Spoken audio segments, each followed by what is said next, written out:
जी आप सिंगर हैं और भोले बाबा के और सभी भजन ही वो करते हैं महाराज जी। राधे राधे राधे बोल मना, तन का क्या पता। राधे राधे राधे बोल मना, तन का क्या पता। राधे राधे राधे बोल मना, तन का क्या पता। बरसाने की लाडली राधा, हर लेती है सब दुख बाधा। राधा के संग झूमे कान्हा, कान्हा के संग झूमी सखियां। ये अंबर बोले राधा, ब्रजमंडल बोले राधा। कान्हा की मुरली बोले राधा, राधा राधा बस राधा। बहुत सुंदर, बहुत सुंदर। राधे राधे। शूनां पतिं पापनाशं परेशं, गजेन्द्रस्य कृत्तिं वसानं वरेण्यं। जटाजूटमध्ये स्फुरद्गाङ्गवारिन्, महादेवमेकं स्मरामि स्मरारिम्। महेशं सुरेशं सुरारातिनाशं, विभुं विश्वनाथं विभूत्याङ्गभूषं। विरूपाक्षमिन्द्वर्कवह्नि त्रिनेत्रं, सदानन्दमीडे प्रभुं पञ्चवक्त्रम्। गिरीशं गणेशं गले नीलवर्णं, गवेन्द्राधिरूढं गणातीतरूपं। भवं भास्वरं भस्मनाभूषिताङ्गं, भवानी कलत्रं भजे पञ्चवक्त्रम्। शिवाकान्त शम्भु शशाङ्काधमौले, महेशानशूलिं जटाजूटधारी। त्वमेको जगद्व्यापको विश्वरूप, प्रसीद प्रसीद प्रभो पूर्णरूप।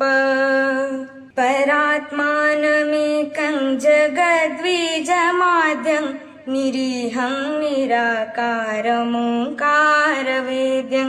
यतो जायते पाल्यते येन विश्वं, तमीशं भजे लीयते यत्र विश्वम्। न भूमिर्न चापो न वह्निर्न वायुर्न चाकाशस्ति, न तन्द्रा न निद्रा, न ग्रीष्मो न शीतो, न देशो न वेशो, न यस्यास्ति मूर्तिस्त्रिमूर्तितमीडे। अजं शाश्वतं कारणं कारणानां, शिवं केवलं भासकं भासकानां। तुरीयं तमः पारमाद्यन्तहीनं, प्रपद्ये परं पावनं द्वैतहीनं। नमस्ते नमस्ते विभो विश्वमूर्ते, नमस्ते नमस्ते चिदानन्दमूर्ते। नमस्ते नमस्ते तपोयोगगम्य, नमस्ते नमस्ते श्रुतिज्ञानगम्य। गुरुदेव की नाभाजी सेवा करते थे, हर समय गुरुदेव की सेवा में ही रहते थे। तो गुरुदेव ध्यानस्थ थे, नाभाजी पंखा कर रहे थे। तो पूज्य उनके गुरुदेव श्री अग्रदेवाचार्य जी थे। अग्रदेवाचार्य जी के किसी शिष्य का जहाज जो है वो भंवर में फंस गया समुद्र में। अब ये हुआ कि तो डूब जाएगा। उन्होंने पुकारा, गुरुदेव गुरुदेव गुरुदेव रक्षा करो। तो अग्रदेवाचार्य जी सियाराम जी को माला पहनाने जा रहे थे, बस अचानक एकदम वो पुकार, एकदम चिंतन खिंचा तो माला ऐसे नाभाजी पंखा से हवा कर रहे थे। उन्होंने ऐसे कर दिया। और गुरुजी से मानसिक स्थिति में जाके कहा कि आप माला पहनाइए। जो हमारे गुरु भाई का जहाज अटक गया था वो तो निकल गया। तो उन्होंने कहा कौन बोला? यहाँ आके कौन बोला? मानसिक सेवा में ऊपर से सब मौन है। बोले कौन बोला? बोले जिनको जूठन दे देकर पाला है वो सेवक। आपकी जूठन का बल, ये शिष्य गुरु की महिमा को जानकर गुरु के समान हो गया। पर दासता ऐसी ही कि आपकी जूठन के पोषण से ही हमें, ये है गुरु शिष्य का संबंध। तो सारे संबंध गुरुदेव से जिसके है वही सच्चा सेवक है, वही सच्चा शिष्य है। और गुरु और शिष्य दोनों समान एक स्थिति को प्राप्त हो जाए तब शिष्यता की पूर्णता है। उन्होंने ऐसे भी बताया कि घर में ही thinner, whitener, oil paint, petrol, बच्चे इसके भी नशा करने लग गए हैं और माता पिताओं को पता नहीं है कि ऐसे भी नशे होते हैं। काफी स्थान ऐसा चीज है। Thinner, whitener, oil paint, petrol का भी नशा हो रहा है। थिनर आता है, उनको सूंघने से नशा का सेवन करते हैं। और माता पिता सोचते हैं कि हमारे बच्चे शांत स्वभाव के हैं या होते जा रहे हैं। असल में कई बार बच्चे नशे की स्थिति में होते हैं। ऐसे में माता पिताओं को भी चाहिए कि वो समझें इस बात को। नहीं, ये अब जैसे जाएगा तो लोग सुनेंगे, उनको जानकारी। पेट्रोल भी नशा है। महाराज जी वो रुमाल में लेते हैं पेट्रोल हाँ। और सुनते हुए बैठे रहते हैं। माँ बाप को लगता है कि मतलब हमारा बच्चा अच्छा पढ़ रहा है, किताब लेके बैठा है, लेकिन माता जी सूखे नशे के अपना आदी हो जाता है। और माता पिता धन कमाने की इसमें इतना खो जाते हैं कि बच्चे को ध्यान नहीं देते। पेट्रोल में भी नशा होता है। ऑयल पेंट में भी होता है। अच्छा, अभी तक तो बीड़ी, सिगरेट, शराब यही नशा रहता है, ये भी नशा है। टायर चिपकाने के लिए एक गम आता है महाराज जी, उसको सूंघ के वो मतलब मांगते इसीलिए हैं। पैसा हुआ फिर उससे थोड़ा नशा लेते हैं। व्हाइटनर तो कॉपी किताब की दुकान पे। अच्छा, महाराज पता भी नहीं चलता है माँ बाप को कि बच्चा नशे में। बिल्कुल सबको चाहिए, माता पिता को चाहिए अपने बच्चों में समय दें, पास में बैठें, मित्रवत बातें करें, उनकी कमियों को पहचानें, उनको दूर करें। नहीं दूर कर सकते तो जैसे आप लोग नशा अभियान मुक्त केंद्र है वहाँ ले जाएं, उनको औषधियों का सेवन, उनको उस नियमों का पालन जिससे वो व्यसन मुक्त हो। अगर हमारी समाज व्यसन मुक्त हो जाए, व्यभिचार मुक्त हो जाए तो अभी सब देवता हो जाए। व्यभिचार और व्यसन ने ही हमारी समाज को नष्ट कर दिया है। जवान बच्चे महाराज जी पूरी रात, अभी बच्चे आते रहते हैं, मिलते रहते हैं, तो महाराज जी 8-8 घंटे लगातार रील्स में निकल जाते हैं। 4-4, 5-5 घंटे और 2-2 से 3-3, 4-4 इतना समय बर्बाद हो रहा। अब ये पढ़ पाएंगे? भाई हमें पढ़ने के लिए भी एकाग्रता चाहिए। जैसे एक तपस्वी की एकाग्रता, ऐसे एक वैज्ञानिक की एकाग्रता, जैसे एक ब्रह्मचारी की एकाग्रता, ऐसे एक विद्यार्थी की एकाग्रता। विद्यार्थी एक तपस्यामय जीवन है, व्यसन रहित, व्यभिचार रहित, पवित्र चिंतन, पवित्र स्वभाव, तो विद्या अध्ययन में आगे उन्नति होती है। अब छोटे छोटे बच्चे हुक्का पीने लगे, बहन बेटी सिगरेट पीने लगी, नशा करने लगी, तो ये बहुत हानिकारक हो रहा है समाज में। जो ये गलत संस्कार बढ़ रहे हैं, तो हमें लगता है इसी जन्म में भजन कर ले। कि अपने पति अथवा बच्चों में से किसकी तरफ ज्यादा कर्तव्य निभाना चाहिए? दोनों की तरफ हमारा समान कर्तव्य है। एक जगह हमारा वात्सल्य है जो हमारे पुत्र हैं, और एक तरफ हमारा धर्म है जो हमारे पति हैं। धर्म का मूर्तिमान स्वरूप भगवान के स्वरूप पति हैं। जब दोनों में अलग होने की बात हो कि हम किस पक्ष में जाएं, तो पति पक्ष में, और पति को अनुकूल करके फिर पुत्र का पालन पोषण करना। पक्ष लेंगे पति का, लेकिन उसको अनुकूल करके वात्सल्य के द्वारा अपने पुत्रों की रक्षा करवाएंगे, अपने पुत्रों का पालन करवाएंगे। पर जब उस समय हमें अलग होने की बात आएगी तो हम पक्ष पति का लेंगे। पति का पक्ष इसलिए वो धर्म कहता है, वो हमारे प्रभु हैं, हमारे ईश्वर हैं, और फिर उनको अनुकूल करके हम अपने पुत्र का पालन पोषण करवाएंगे। दोनों के प्रति हमारा प्यार है, एक तरफ वात्सल्य है और एक तरफ हमारा धर्म के युक्त संबंध है, इसलिए हमें दोनों का आदर करना है।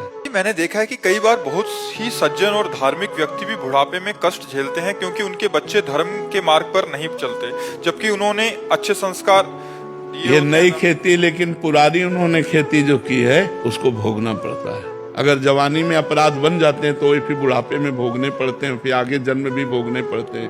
तो यौवन अवस्था एक तूफान अवस्था है। इस अवस्था में बढ़िया बन जाए, अपने माता पिता को भगवान की तरह मानकर पूजे, उनको गाली न दे, उनको मारे ना, तो तुम्हारे पुत्र तुमको जरूर पूजेंगे, ये निश्चित बात है। अगर आपने अपने माता पिता के साथ व्यवहार किया गलत, तो फिर आप जब वृद्धावस्था में पहुंचेंगे तो कहीं न कहीं भगवान बुद्धि वैसी तुम्हारे बच्चों की बदल देंगे, जो दूर होंगे या नजदीक होंगे तो तुम्हें क्लेश देंगे, तुम्हें अशांति प्रदान करेंगे। इसलिए सोचनीय विषय नहीं है, सोचनीय विषय कि अब हमारा नया कर्म न बिगड़ पावे। अब हमारा कर्म न बिगड़ पावेगा तो हमारी बन जाएगी, नहीं तो भोगना पड़ेगा, अवश्य भोगना पड़ेगा। जवानी बहुत होश में बितानी चाहिए। आप में इतनी सहजता, इतना सम्मान दूसरों के प्रति कैसे आता है? आप सबको प्रणाम करते हैं, सब संत समाज आदि का सम्मान करते हैं, पर कोई आपको कुछ बोल देता है या टिप्पणी करता है तो मन में बार बार प्रश्न उठता है कि आप क्यों मौन रहते हैं। बहुत पीड़ा होती है जब आपको कोई कुछ बोलता है। आप दूसरों के प्रति इतना सम्मान की भावना रखते हैं। नहीं, अब जैसे मान लो हमको कोई कहे कि ये नीच आदमी है तो कोई गलत थोड़ी कह रहा है। हम भी अपने अंदर से अपने को नीच मानते हैं। अगर भगवान की कृपा ना हो तो हम किस काम के रह गए? किसी काम के नहीं रह गए। तो हम तो नीच हैं पर बहुत ऊंचे से जुड़े हुए हैं, भगवान से जुड़े हुए हैं। तो जो दूसरों का मंगल हो रहा है, जो दूसरों को सुख मिल रहा है, वो भगवान से मिल रहा है, हमसे नहीं मिल रहा है। और रही दीनता की बात या दूसरों को सम्मान देने की बात, तो सब रूपों में हमारे भगवान आते हैं। हमारी ऐसी भावना है कि मेरे भगवान सब रूपों में आते हैं, तो सबको प्यार देना। अब हम बाबा जी क्या दे सकते हैं? यही बचा, सबको प्यार देना, सबको सम्मान देना, सबको दुलार देना। इसके बाद अब जैसी जिसकी दृष्टि है वैसा उसे प्रेमानंद दिखाई देगा। अगर हरा चश्मा है तो हरा दिखाई देगा, लाल है तो लाल दिखाई देगा, पीला है तो पीला दिखाई देगा। लेकिन भगवान के हैं ये बात पक्की है, बहुत बड़े भगवान हैं और उनकी शरण में है तो उसी का आपको लाभ प्राप्त होता है। तो ये बच्चा जिसका जैसा भाव है वैसा जाकी रही भावना जैसी, प्रभु मूरत देखी तिन तैसी। सब में उसी का रूप समाया, कौन है अपना कौन पराया। गोरे उसके, काले उसके, पूरब पश्चिम वाले उसके, सब में उसी का नूर समाया, कौन है अपना कौन पराया। अगर हम उससे प्यार करते हैं तो हम सबसे प्यार करते हैं, क्योंकि सब में मेरा प्रभु विराजमान है। सिय राम में सब जग जानी, करो प्रणाम जोर जुग पानी। एक महाबली हुए हैं जो दोबारा ऐसे पैदा नहीं हो सकते। रावण कैलाश को ऐसे उठाया भगवान शंकर पार्वती जी सहित, और 20 बार ऐसे किया। कैलाश पर्वत को 20 बार ऐसे, मैं पार्वती शंकर जी गणों सहित पूरे कैलाश को उठा लिया, काट के फेंक दिया भगवान श्री राम ने उन भुजाओं को भी, और खोपड़ी को जब चरित्रहीन हो गया। अगर बल का प्रयोग सदुपयोग में हो, सत्कार्यों में हो, समाज सेवा के लिए हो, राष्ट्र के नाम के लिए हो, तो वो बल बल हो जाता है। नहीं तो उस बल का कोई महत्व नहीं। एक से एक महाबली हमारे भारत में, हमारे विश्व में हुए। हमें चाहिए कि हमें जितना बल मिला है उससे दूसरों को सुख दे, दूसरों के कर्तव्य का नाश न करते हुए उनके कर्तव्य पालन में सहयोग करें और अपने कर्तव्य का पालन करें।